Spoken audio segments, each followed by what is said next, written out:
welcome on Watches TV. Today we took our Watchmobile number 2 up to the Vallée de Joux to go and see Mr. Friedman from Audemars Piguet, and we're going to talk about some of the latest timepieces that we haven't yet talked on Watches TV. So let's go!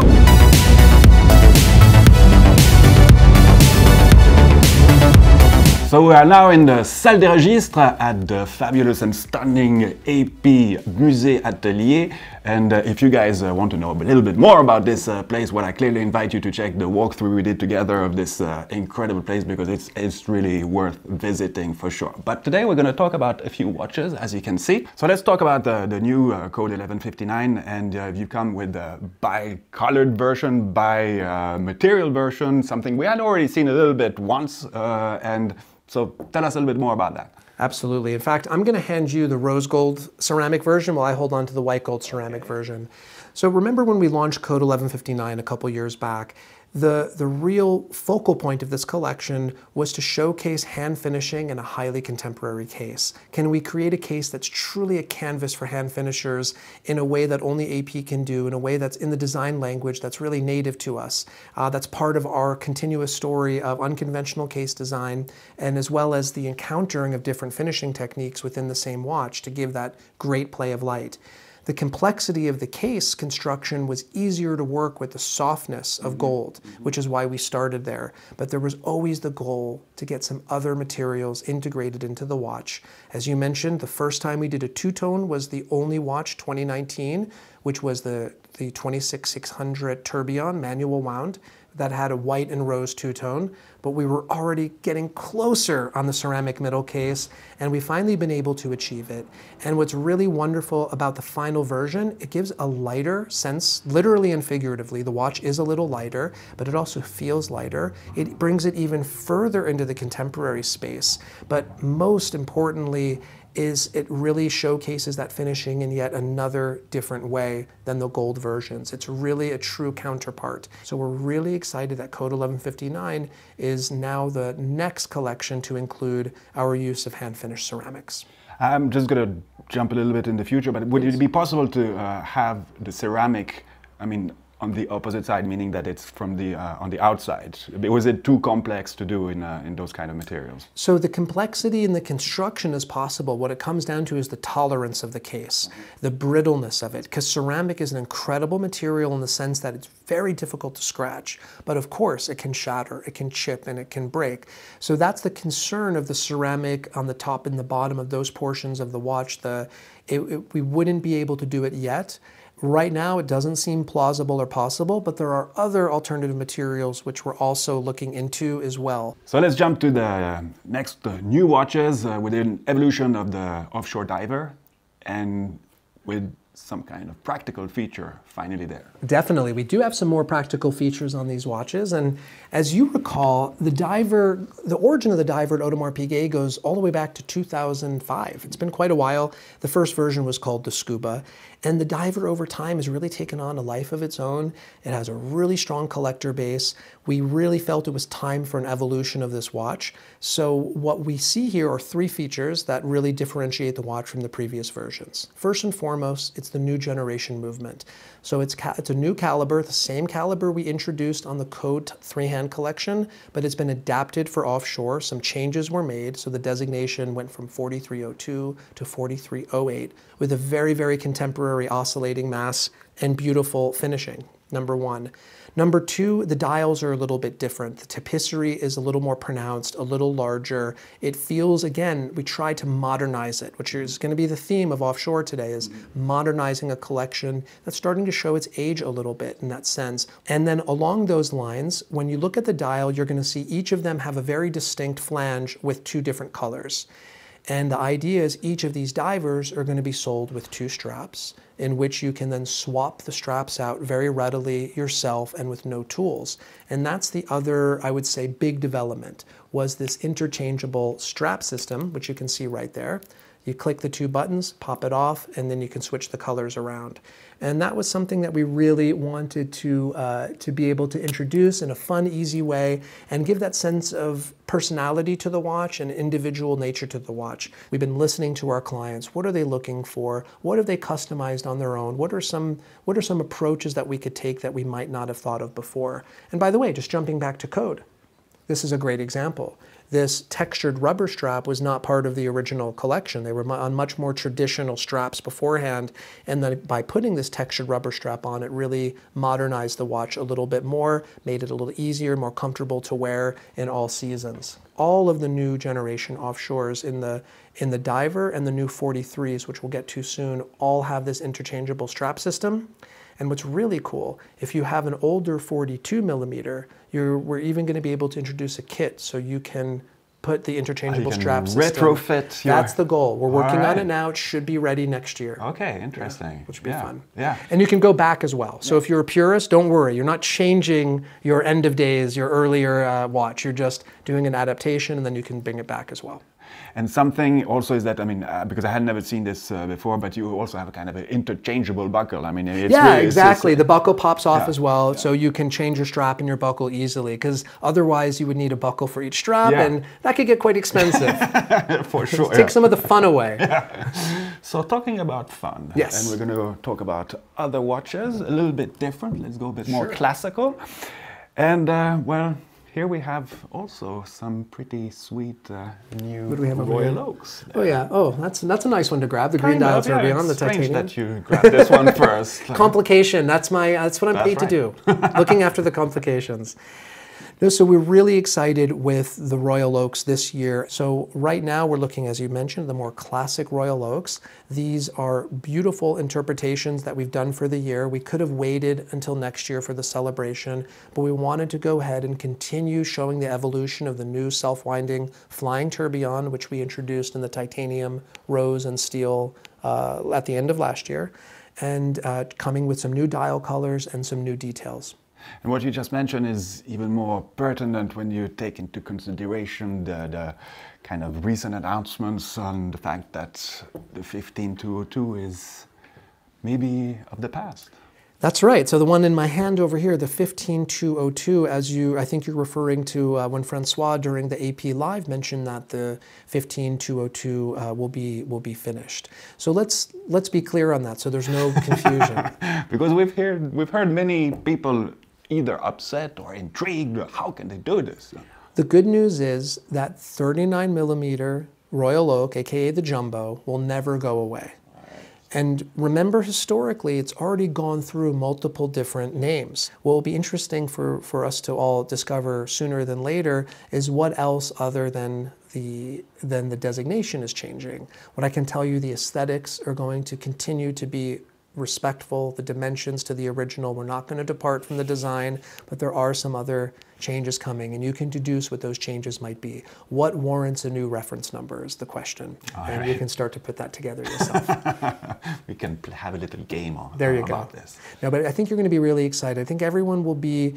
We're going to come next year with some really exciting interpretations and representations of the Royal Oak. Some are going to be somewhat expected, and others are going to be very, very unexpected. We want to do some things that we know will be instant classics and well-loved, but it's also really important to keep moving things forward as well. Yeah, new movements, new movement designs, new case architectures, new updates, making sure we continue to challenge the artisans, the watchmakers, the technicians, the engineers, making sure that they're not just representing the past and recreating the past, but also forging into the future as well. So we continue to see evolution in this field. A fine balance to find. Absolutely. So we have a last model here on this tray, and it's quite a special one too, right? Indeed. I know you're into yellow gold, correct? Yeah. Something classy about yellow gold watch. I surprised myself with this, but indeed, it's pretty cool. No, come on, yellow gold's timeless. It's beautiful. We don't do large volumes at Audemars Piguet of yellow gold, but we're always jumping in and out of it. And there's more to come with yellow gold. It has its own appeal, its own texture, its own aspects to it, especially when we couple it with unusual dials like we see here with this beautiful green dial. Now, what's interesting on this watch is, as you recall, we announced that we will be replacing the FPGA movements in the gold versions with our in-house movement already now. So the new rose gold versions of the Royal Oak chronograph will be fitted with our in-house, brand new in-house, the same chronograph movement that we see over here on the Code 1159. Which means, by implication, that a model like this will be among the very last precious metal Royal Oak chronographs to be produced which have a closed case back and that FPGA movement. So it's really the end of an era in that sense, something special. We wanted to do it in yellow gold to give that nice pronounced feel and to really close this chapter with something different, something fun, and with that yellow gold Royal Oak case that even is a touch of vintage, isn't it? There's a little vintage feel with when you see a yellow gold Royal Oak, especially on a chronograph model.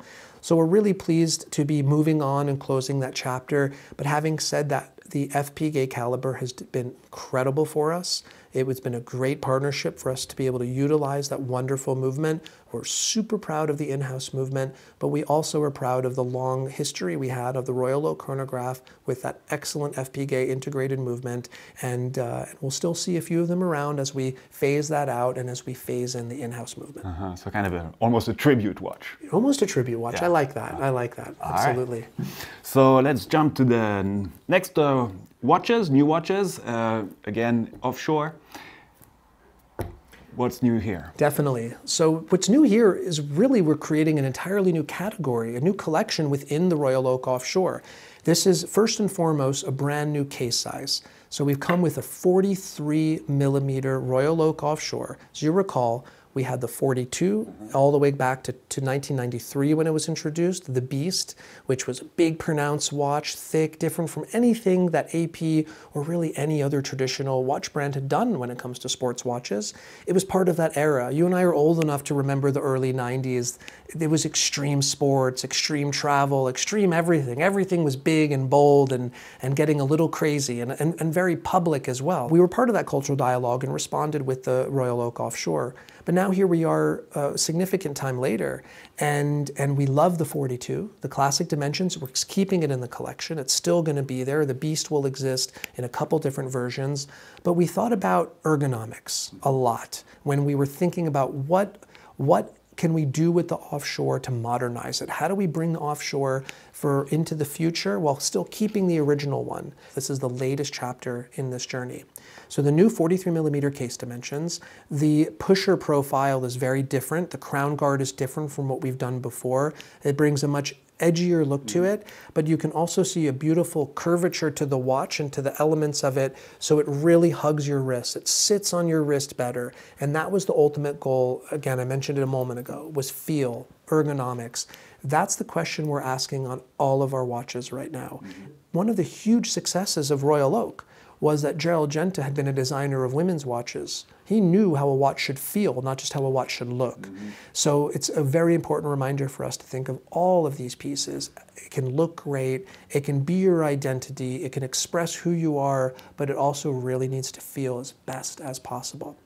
The other big changes are the tapisserie dial, which we have a new mega tapisserie where the corners of the squares are a little different if you look carefully. They're a little rounded out, a little more texture there on the dial, new different colors. We have, of course, the ceramic elements implemented, which is quite fun, man, because just you wouldn't think of a Code 1159 chrono and an offshore sharing DNA at a quick glance.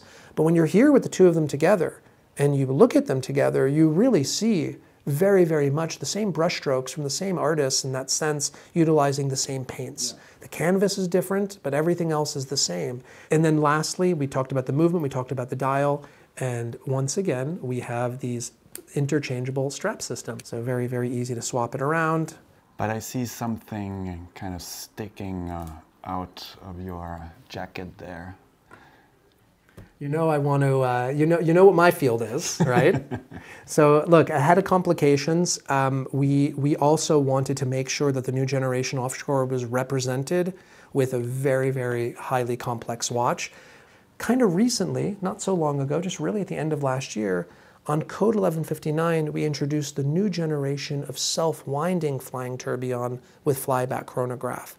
So the first generation over here on this watch was designed for Code, and you can see the bridges they're beautifully executed, very, very contemporary, but also refined. So this was the movement that was utilized as the base for the Royal Oak offshore. The movement was re-engineered. Most importantly, the bridges were completely redesigned and changed to be more in the design language of offshore.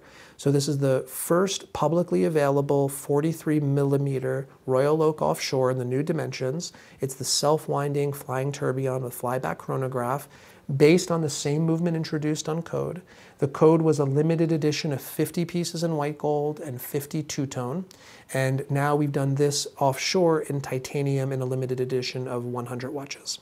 And what's fun about that is it gives a longer lifespan to the base movement while giving the designers and the artisans and the engineers so much work to play with and to experiment with and to make proposals with. So it really gives us a whole think tank process, which is different from R&D, because the R&D happened already on this movement.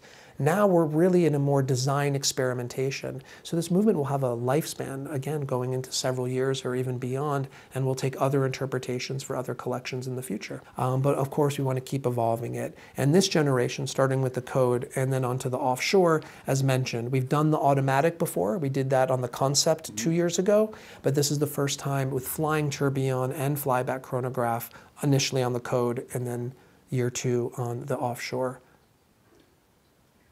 Different oscillating masses. You'll see even the organization of the mechanism on the back is a little different. So the caliber does not have the same designation. Even though it's utilizing the same base, when we make enough changes on a caliber, we have to change the name for internal and external purposes. Internally, you can't call two movements the same that are fundamentally different quantity of parts, etc. And then, of course, it's also important for the clients and the market and the journalists to be able to clearly distinguish between the different calibers as well. So I believe this was 2952 and this became 2967. So the prefix remains the same, the 29, but then the suffix, the last 2 digits changes depending on the design of the watch. All right.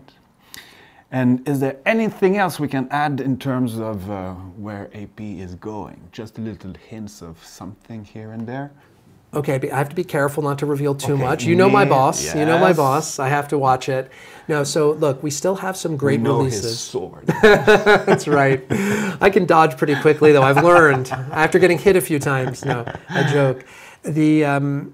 We still have some great pieces coming between now and the end of the year. Okay. So we're going to have more communications later on in the year, another wave of releases later on in the year, and you're going to see some wonderful interpretations, again, across the collections. I would say Royal Oak, maybe we take a breather on, knowing what's coming up around the corner. Most of the Royal Oaks for the year we've dropped. We're going to give a little breath before 2022 comes. But keep your eyes open for what's coming with Concept, what's coming with Code. Later on in the year, some really, really great things coming. And then at the end of the year and into next year, it's really going to be a fun journey. But as I mentioned, we're going to make sure we haven't stacked all the eggs in one basket. 2022 it's going to be electric. It's going to be a lot of fun for Royal Oak. But make no mistake, 2023, we're going to be coming out of that anniversary year also strong, not forgetting where we just were with Royal Oak, but also looking at some new interpretations and new ideas across the collections. And don't forget, you have Offshore, you have Concept, you have Royal Oak. Remaster 2 might rear its head at some point in the future as well. That 01 really meant something. It did to a lot of people. It meant something to a lot of people. So we'll see what the future holds for that one as well. Nothing too soon on that. We really take our time. I think you're already pretty busy there. We're pretty busy. We need to pace. We need to make sure. And also, we talked about this once before. At Audemars Piguet, we're at capacity. And our production limitations aren't a choice. It's not to create scarcity. We're at capacity. We can't produce more watches until we hire more watchmakers and train them for the extensive finishings, machine finishings, and of course, hand finishings. And that's the goal. We know we can make a little bit more, but we have to do it step by step. So when we introduce any new model or any new interpretation, 2 things happen. Either older models need to be discontinued or production quantities have to be adjusted accordingly. So this is a challenge, and we recognize that, which is why, like for perpetuals or tourbillons, jumping to complications, the rarity is it's across the board. Because every time we introduce a new one, even if it's only 100 watches, that means 100 less of something else. So that gives a little window into the positive challenges that we have, because you want to deliver the hits. You want to make sure that you're satisfying clients who are looking for what they view as the ultimate Audemars Piguet watch. But it's also important to try new things, new interpretations, new designs, new aesthetics. Otherwise, we're never going to forge into the future. We would have never arrived at that offshore without the code coming first. And those portals between the collections are so important. Each collection has their own identity, but they certainly can communicate with each other in that sense. All right, well, thank you for all this insight, and looking forward coming back to check some of these new watches. You're welcome anytime. We love having you guys. All right, thank you so much. Thank you guys. Well, hope you enjoyed this. See you real soon, and viva watchmaking! Take care.